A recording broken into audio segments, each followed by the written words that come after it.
కల్తీ సారా మరణాలు తమిళనాడు కళ్ళకుర్చిలో గంట గంటకు పెరుగుతూనే ఉన్నాయి. కోలుకుంటున్న వారిలో అంధత్వం, కాళ్ళు చేతులు పని చేయకపోవడం లాంటి సమస్యలు వస్తున్నాయని డాక్టర్లు చెబుతున్నారు. కల్తీ సారా మరణాలు తమిళనాడు రాష్ట్రాన్ని కుదిపేస్తున్నాయి. కళ్ళకురిచిలో గంట గంటకు మృతుల సంఖ్య పెరుగుతూనే ఉంది. ఇప్పటి వరకు 52 మంది మృతి చెందగా మరో 90 మంది బాధితులు ఆసుపత్రిలో చికిత్స పొందుతున్నారు. వారిలో 20 మంది పరిస్థితి విషమంగా ఉంది. విల్లుపురం, తిరువణ్ణామలై, సేలం ఆసుపత్రుల్లో బాధితులకు చికిత్స కొనసాగుతోంది. కళ్ళకురిచిలో ప్రత్యేక మెడికల్ క్యాంపు ఏర్పాటు చేశారు.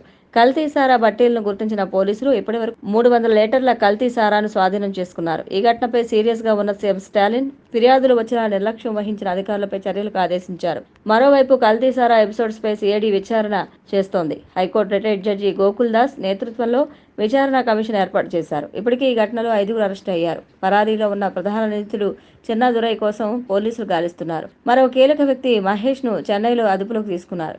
పరిమితికి మించి మెథనాల్ కెమికల్ వాడడంతోనే మరణాలు సంభవించినట్లు ప్రాథమికంగా నిర్ధారించారు.